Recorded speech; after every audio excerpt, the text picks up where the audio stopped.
संत शिरोमणि आचार्य गुरुवर श्री विद्यासागर जी महाराज की जय। और हम योग प्रणेता पूज्य गुरुवर श्री प्रणम्य सागर जी महाराज की जय। ओम अरहम नमः। श्री तत्वात् सूत्र के शंका समाधान सत्र में आप सभी का स्वागत है। आज पूज्य श्री के द्वारा आपकी की गई शंकाओं का समाधान किया जाएगा। यदि आप भी अपनी शंकाएं भेजना चाहते हैं तो विजिट कीजिए ttv.arham.yoga और हमारे शंका समाधान फॉर्म को फिल कीजिए। सत्र संबंधी शंकाओं का समाधान स्वयं पूज्य श्री करेंगे। इस कक्षा की सभी जानकारियां जानने के लिए आप हमारी वेबसाइट ttv.arham.yoga को विजिट कर सकते हैं। आप हमारे व्हाट्सएप ग्रुप भी ज्वाइन कर सकते हैं cut.ly/तत्वात् पर। इस कार्यक्रम के प्रसारण में पुण्याचक बनकर आप धर्म प्रभावना कर सकते हैं और पुण्यार्जन भी कर सकते हैं। आप टीम और हमको 9810436940 पर संपर्क कर सकते हैं। तो चलिए अपने सत्र की शुरुआत करते हैं पूज्य श्री के द्वारा अरहम ध्यान योग के माध्यम से। सीधे बैठ जाइए। आसन सुखासन, अर्ध पद्मासन या पद्मासन हो। गर्दन सीधी, कमर सीधी। सीधे बैठें। गहरी लंबी श्वास लेकर आंखें बंद करें। केवल एक बार श्वास गहरी लंबी लें। कोई श्वास को फेंकने का काम ना करें। शांति से पूरे शरीर को अपने भीतरी मन से देखते हुए अपने पूरे शरीर में फैली हुई अपनी आत्मा को महसूस करें। उस आत्मा से बंधे हुए कर्मों को महसूस करें।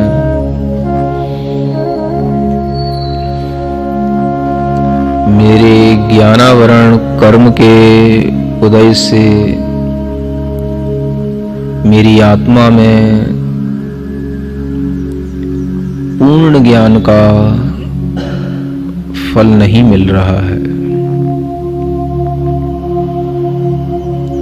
मेरे पास शास्त्रों का पूर्ण ज्ञान नहीं, माने श्रुत ज्ञान मेरे पास पूर्ण नहीं है। श्रुत ज्ञानावरण कर्म का भार मेरी आत्मा पर है।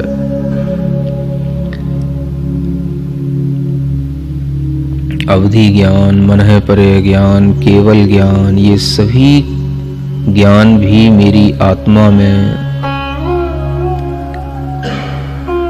दबे पड़े हैं, बंधे पड़े हैं इन ज्ञानावरणी कर्मों के कारण से। मतिक ज्ञान भी थोड़ा सा है।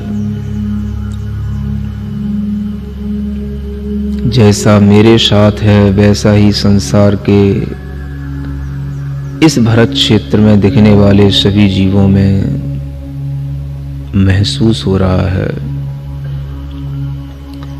संसार की सभी आत्माएं इन पांचों ही प्रकार के ज्ञानावरण कर्मों के भार से बंधी हुई हैं।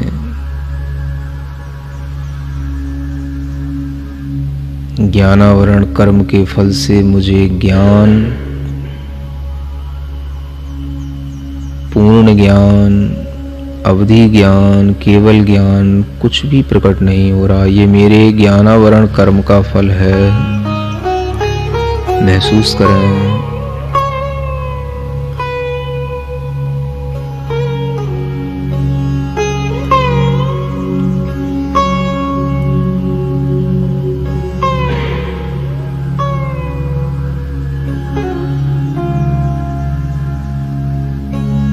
मेरे दर्शनावरण कर्म के फल से मुझे अपनी आत्मा से कुछ भी दर्शन नहीं हो रहा।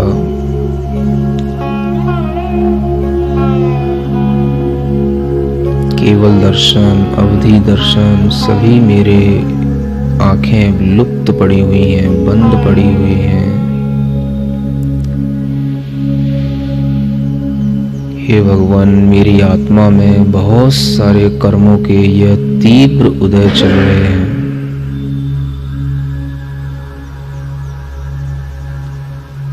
वेदनीय कर्म भी मुझे थोड़ा सा सुख देता है, दुख भी बहुत ज्यादा है। ये सुख और दुख भी मुझे इस वेदनीय कर्म के कारण से यदा कदा मिलता रहता है।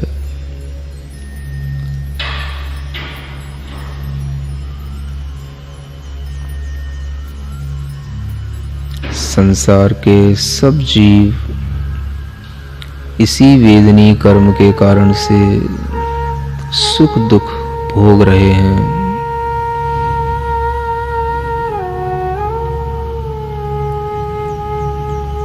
सभी जीवों में सुख दुख का मूल कारण उनके कर्मों का फल है, लेकिन यह किसी को ज्ञात नहीं।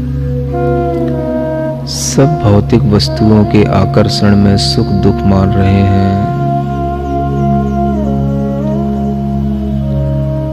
सभी जीव वस्तुतः इन्हीं कर्मों का वेदन कर रहे हैं, फल भोग रहे हैं।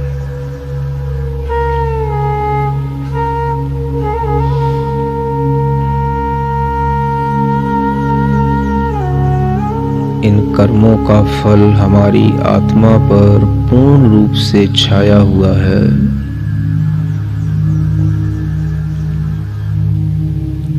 इसी के कारण मुझे अपनी आत्मा का ज्ञान, आत्मा का दर्शन,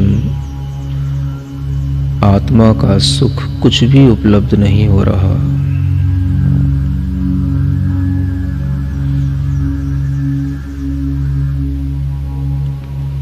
जैसे मेरी आत्मा में यह कर्मों का भार है, वैसे ही संसार की सभी आत्माओं में है।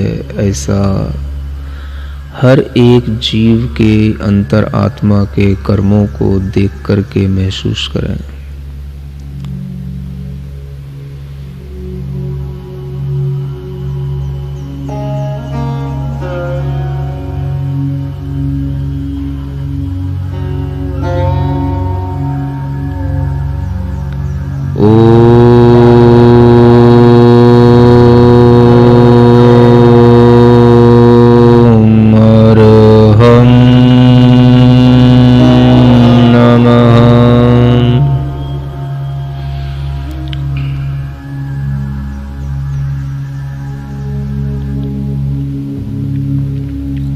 भावना करें, मेरे ज्ञानावरण कर्मों का नाश हो, मुझे पूर्ण ज्ञान की प्राप्ति हो।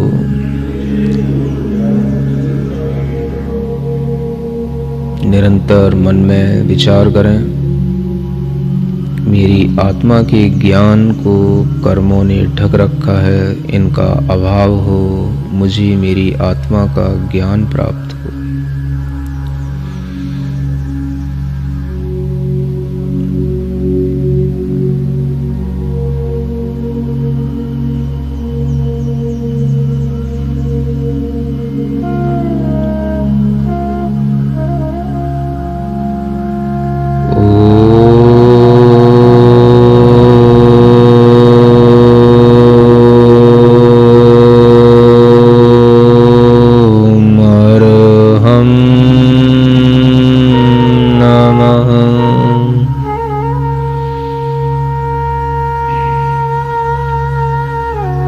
मेरी आत्मा के दर्शन को दर्शनावरणी कर्म ने ढक रखा है।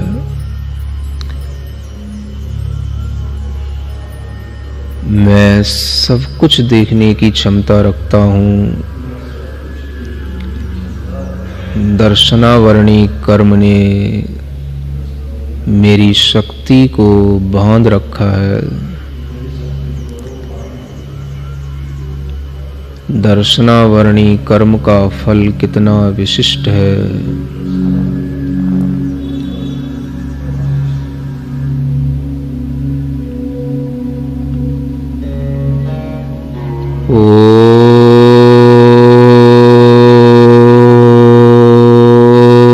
ओम अरहं नमः।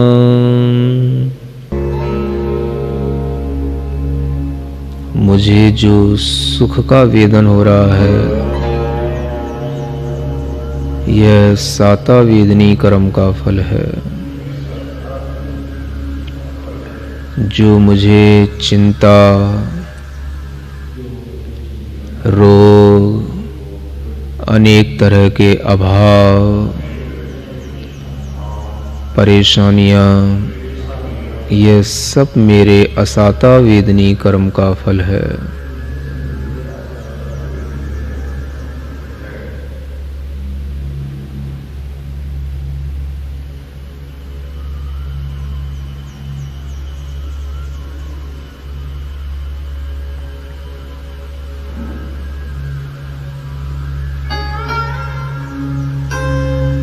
इन कर्म फलों का मैं विचार कर रहा हूँ, चिंतन कर रहा हूँ।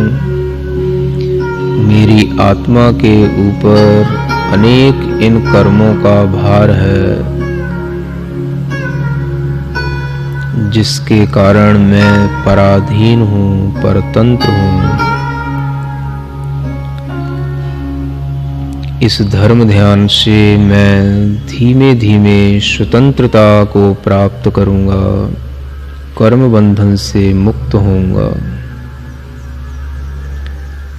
ओम अरहम नमः, ओम अरहम नमः, ओम अरहम नमः, ओम अरहम नमः, ओम अरहम नमः, ओम अरहम नमः, ओम अरहम नमः, ओम अरहम नमः, ओम अरहम नमः। अपनी हथेलियां घिसकर आंखों पर रखें। ओम अरहम परम शांति, ओम अरहम परम शांति, ओम अरहम परम शांति। इस ध्यान को पुनः सुनने के लिए आप विजिट कर सकते हैं हमारा YouTube चैनल अरहम ध्यान योग। चलिए पूज्य गुरुवर के चरणों में चलते हैं। शुद्ध पंचमी के पावन दिन पर चिन्वानी की सेवा और साधना करने से हमारे जन्म जन्मों के ज्ञान पर पड़े पर्दे हटते हैं। तेजी से बदल रहे इस जमाने में जहां बच्चों की पढ़ाई से लेकर डॉक्टर की विजिट भी ऑनलाइन हो गई है, स्वाध्याय करने और कराने में भी बहुत चेंजेस हुए हैं। जहां पहले सिर्फ चंद लोग मुनि महाराज को सुनने आ पाते थे, वहीं अब हजारों लोग एक साथ सुन पाते हैं। अब तत्वाद सूत्र जैसे महान ग्रंथ के स्वाध्याय में हम गुरुवाणी के साथ साथ ग्राफ्स और विजुअलाइजेशन की हेल्प से कॉन्सेप्ट्स जल्दी और अच्छे से समझ पाते हैं। शास्त्र अब सिर्फ ऑफलाइन ही नहीं आते, ऑनलाइन ऑफलाइन आते हैं। सिर्फ पढ़ो नहीं, सुनो भी, देखो भी और अभ्यास भी करो। आइए बदलते जमाने के साथ बदलते माध्यमों से श्रुत की सेवा करें। आज ही तत्वार्थ सूत्र स्वाध्याय में सहयोग करें, क्योंकि ज्ञान हमें अभी भी श्रुत की सेवा और साधना से ही मिलेगा। तत्वार्थ सूत्र के प्रकाशन, प्रसारण, संपादन एवं स्वाध्याय के लिए मुक्त हस्त से दान दे। ओम अरहम नमः। नमोस्तु मुनिश्री संगीता जैन जी गुवाहाटी से प्रश्न करती हैं, सिद्धांत और अध्यात्म में क्या अंतर है? जो सिद्धांत ग्रंथ होते हैं उनमें सैद्धांतिक रूप से जो जीवों का वर्णन, कर्म सिद्धांत का वर्णन है वह किया जाता है। सिद्धांत ग्रंथों में हमें जीव की व्यवहार में, संसार अवस्था में जो अनेक तरह की दशाएं हैं उनका वर्णन मुख्यतः से कराया जाता है।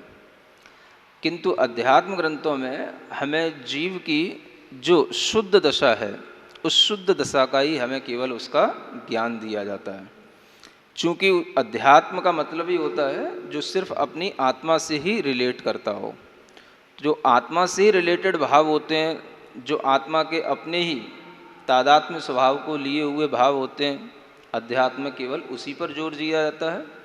और सिद्धांत में उस आत्मा में अन्य कर्मों के संयोग से जितनी भी अवस्थाएं बनती हैं और उनके जितने भी फल होते हैं उन सबका वर्णन किया जाता है। तो ये सिद्धांत और अध्यात्म में अंतर जानना चाहिए। नमोस्तु मुनिश्री। सोनल जैन जी सेसागंज से प्रश्न करती हैं, मंदिरों में सोनगढ़ या कहान ट्रस्ट के जो शास्त्र होते हैं उनको हटाने में क्या दोष लगता है? क्या हमें पाप का बंध होता है? क्योंकि मुझसे कई लोग कह चुके हैं कि इन शास्त्रों को मत हटाओ, तुम्हें ज्ञानावर्ण्य कर्म का बंध हो रहा है, पाप भी लग रहा है। तो गुरुदेव बताइए, क्या इन्हें हटाना ठीक है या नहीं? ऐसा नहीं कह सकते हैं। उन शास्त्रों को हटाना अलग बात है और उनका अपमान करना अलग बात है। जो शास्त्र मंदिर में आचार्य परंपरा के विरुद्ध व्याख्यान के साथ में होते हैं उन्हें नहीं रखना चाहिए और उसको हटाने में किसी भी तरह का कोई दोष नहीं है, ऐसा मैं आपसे कहता हूँ। और जिनको भी उसके विषय में कोई शंका हो तो वो हमसे साक्षात आकर के भी पूछ सकते हैं। नमोस्तु मुनिश्री। मीनू जैन जी दिल्ली से प्रश्न करती हैं, 5 लब्धियों में विशुद्धि लब्धि में 48 मिनट तक सिर्फ पुण्य प्रकृति का बंध होता है, तो क्या यह भाव सामायिक के समय हो सकता है? वह भाव सामायिक के समय भी हो सकते हैं, अन्य कोई उपदेश आदि को सुनते समय भी हो सकते हैं, कोई स्वाध्याय आदि के समय पर भी हो सकते हैं। भावों की विशुद्धि किस समय बढ़ती है ये हमें खुद ऑब्जर्व करते रहना चाहिए। वह कोई भी क्षण हो सकता है जिस क्षण पर यह भावों की विशुद्धि बन सकती है। नमोस्तु मुनिश्री। जेके जैन जी रोहिणी दिल्ली से प्रश्न करते हैं, जिस प्रकार सिद्ध परमेष्टि का भव्यत्व पारिणामिक भाव नष्ट हो जाता है, उसी प्रकार क्या अरिहंत परमेष्टि के भी भव्यत्व पारिणामिक भाव नहीं होता? भव्यत्व पारिणामिक भाव अरिहंत परमेष्टि का नष्ट इसलिए नहीं हो सकता क्योंकि अभी उन्हें मोक्ष की प्राप्ति नहीं हुई। भव्य इस पारिणामिक भाव का प्रयोजन मोक्ष तक पहुंचा देना है, इसलिए वह संयोगी होकर के अयोगी अवस्था में भी उनके साथ में वह भव्यत्वता रहती है और उस जब सिद्ध बन जाते हैं तो वह भव्यत्व पारिणामिक भाव छूट जाता है। जब संयोगी अरिहंत भगवान भी अभी और चारित्र की परिपूर्णता करते हैं तभी उनके लिए कर्म की निर्जरा होती है और तभी वह सभी कर्मों का क्षय करके 14वें गुण स्थान में फिर वह मोक्ष को प्राप्त होते हैं। तो इससे स्पष्ट होता है कि अभी उन्हें कुछ करना बाकी है, इसलिए उनमें वह भव्यता की पूर्णता अयोगी गुण स्थान के अंत में ही होगी। नमोस्तु मुनिश्री। शोभा जैन जी सहारनपुर से प्रश्न करती हैं, द्रव्य मन कैसे और क्या काम करता है? द्रव्य मन एक हृदय में अष्ट पंखुड़ी रूप जो कमल है उसकी रचना के रूप में होता है और वह रचना जब तक बनी रहती है तब तक उस द्रव्य मन के योग्य जो वर्गणाएं हैं जिनसे वह रचना बनी हुई है उन वर्गणाओं को वह ग्रहण करता रहता है आत्मा, जिससे कि वह द्रव्य मन की रचना बनी रहे। तो द्रव्य मन का काम इसी रचना को बनाए रखने का है और इस तरह की रचना उन द्रव्य मनोवर्गणाएं अलग होती हैं उनके आलम्बन से यह द्रव्य मन बना रहता है। नमोस्तु मुनिषी। प्रतिभा जी पुणे से प्रश्न करती हैं, देवलोक में देव चिंतन या आत्मचिंतन करते हैं क्या?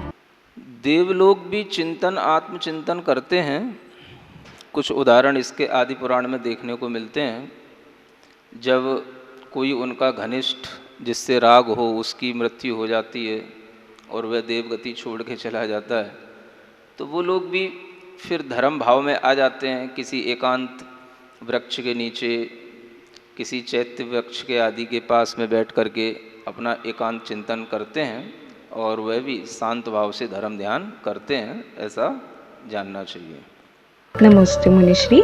शगुन जैन जी मेरठ से प्रश्न करती हैं, अगर मंदिर जाते समय प्याज की स्मेल आ जाए या हम सूंघ ले तो क्या हमें मंदिर जाना चाहिए?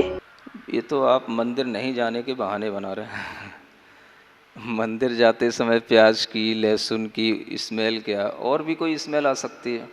रास्ते में जा रहे हैं, हलवाई की दुकान पड़ सकती है, जलेबी की स्मेल आ सकती है, कचौड़ी की स्मेल आ सकती है। तो आप नाक थोड़ी ना बंद कर लेंगे, नाक अपना काम करेगी, मन आपका अपना काम करेगा।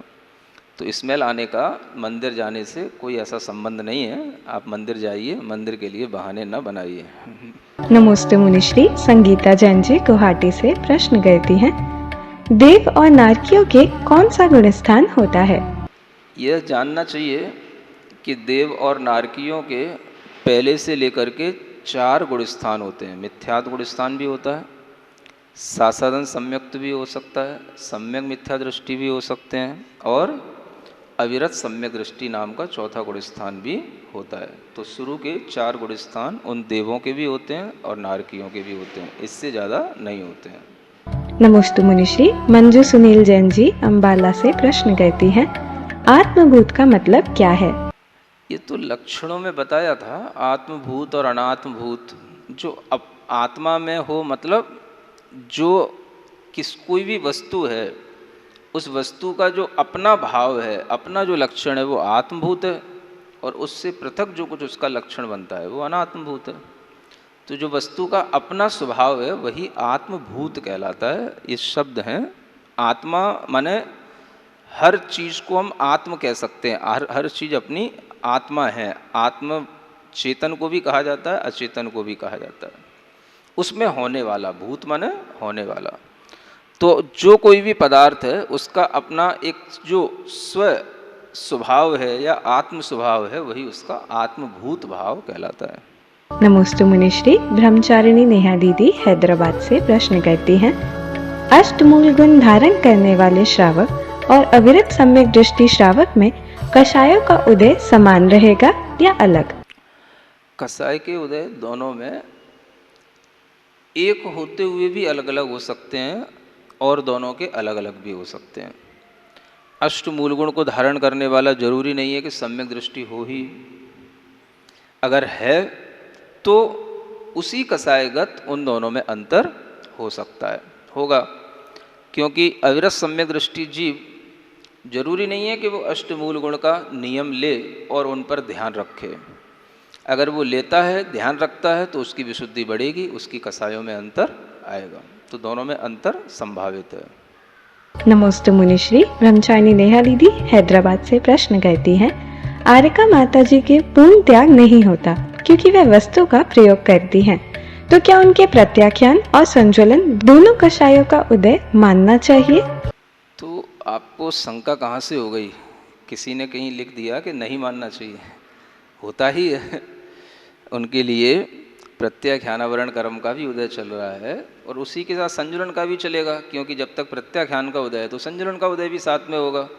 ऐसा तो होता ही नहीं है कि प्रत्याख्यान का उदय तो बना रहे और संजुलन का उदय छूट जाए, है ना। आगे आगे की जो कषाय हैं वो पिछली वाली कषायों के साथ में उदय को हमेशा प्राप्त हुई बनी रहती हैं।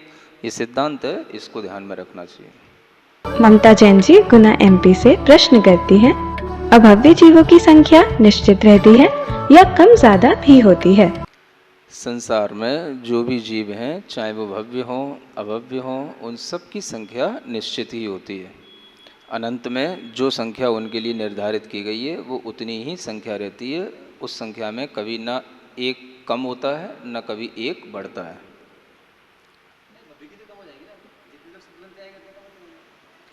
कोई भी संख्या कम नहीं होती है। जो अनंत जिस रूप में है वो अनंत उसी रूप में बना रहता है।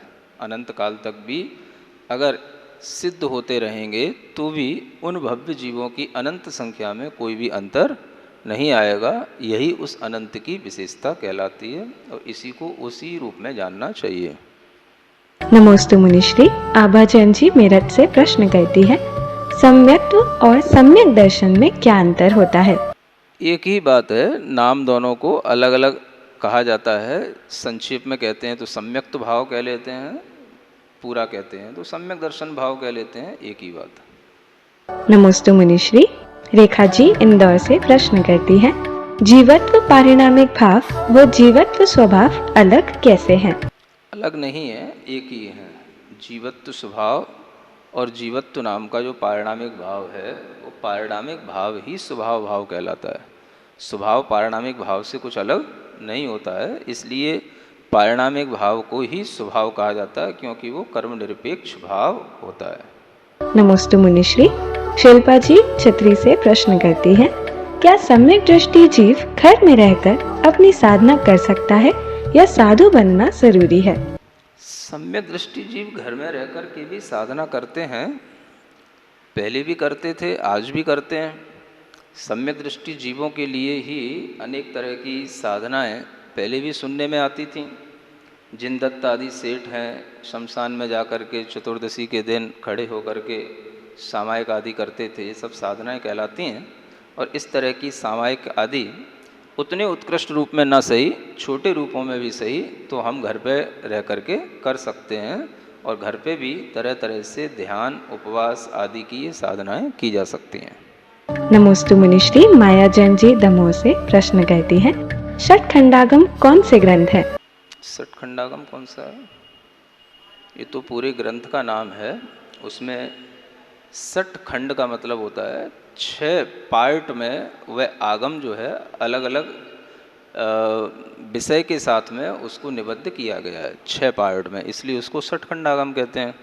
उनके नाम भी 6 जो पार्ट हैं, 6 प्रकार के जो वो खंड हैं, उनके अलग अलग दिए हुए हैं। जीवठान होता है, शुद्धा बंद होता है, बंद स्वामित्व विषय होता है, वेदना अनियोग द्वार होता है, वर्गणा खंड होता है, और एक अंत में महाबंध है। ये 6 जो है उसके खंडों के नाम हैं।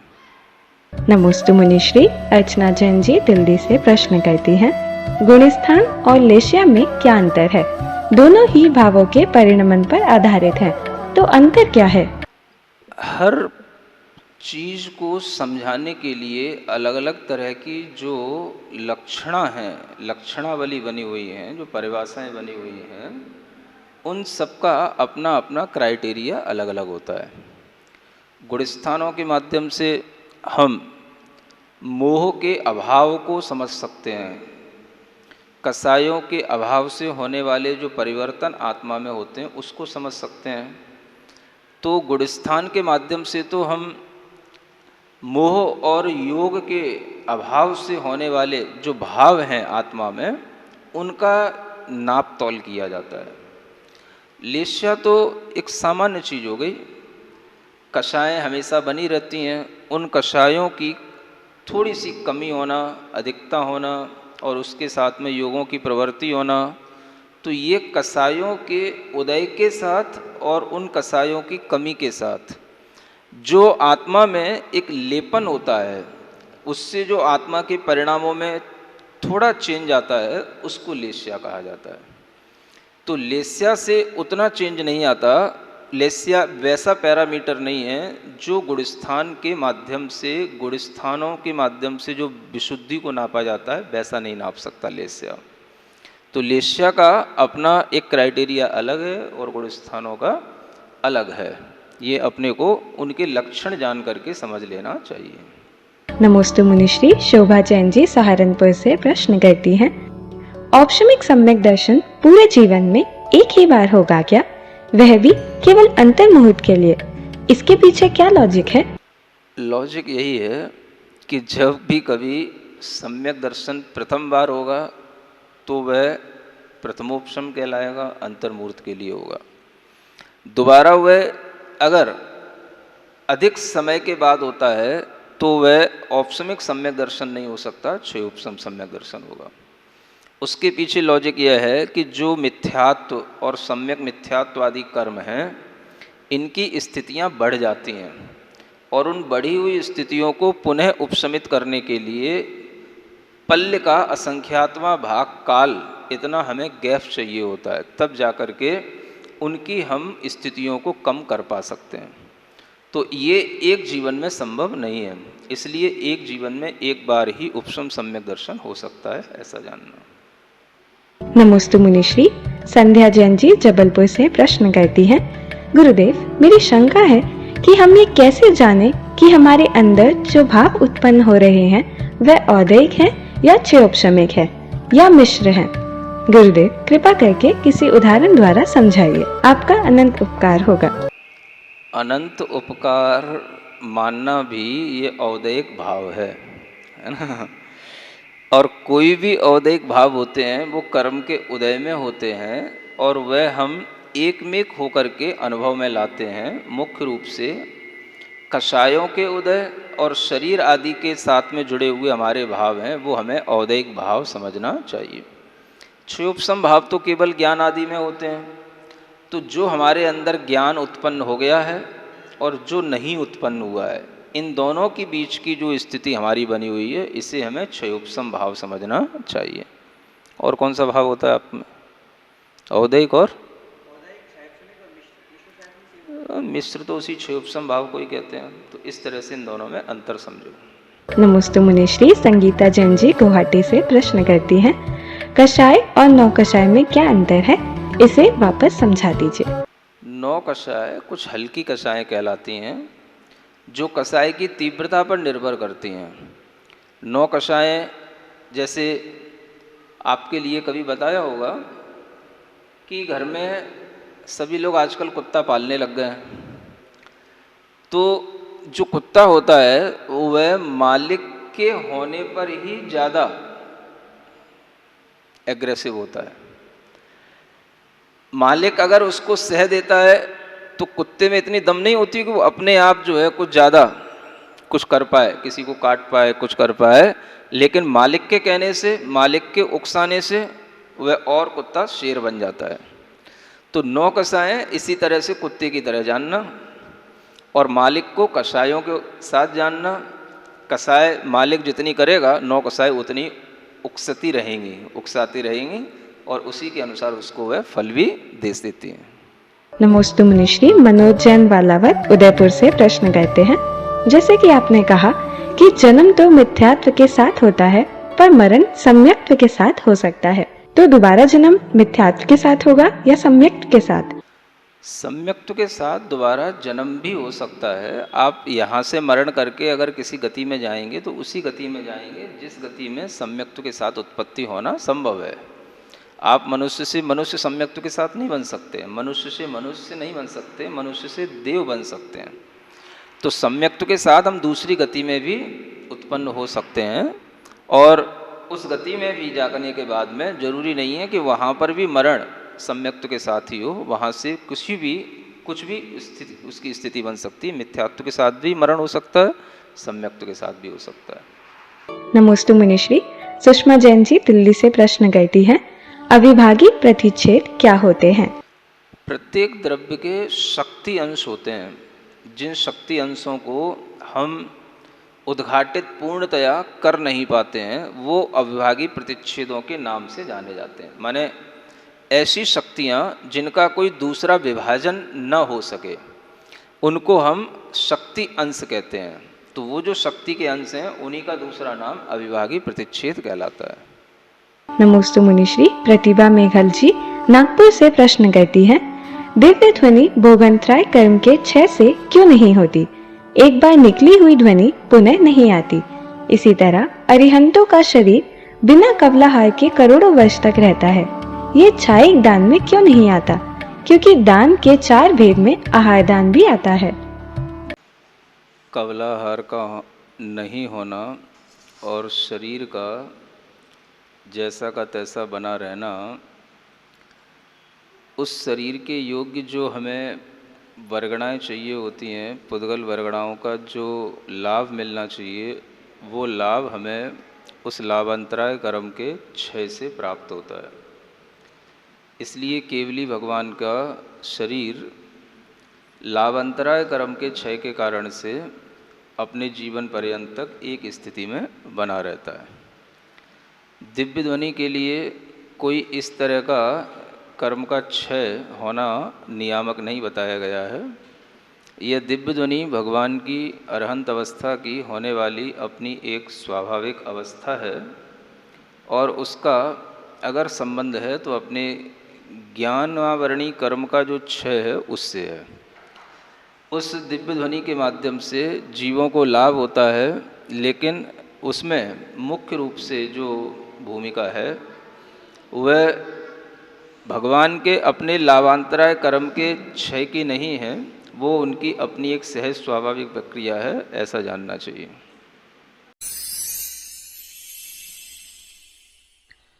सिरिजिणवाणी जग कल्याणी जग जन मदतम मोहरी जणमण हारी गढ़हर हारी जम जरा भव रोग हरि तिथ्य राणम दिव्य झुणिम जो पड़ई सुणई मय्ये धारई राणम सौख मणंतम धर्य सासद मोक्ष पदम पावई सासद मोक्ष पदम पावई।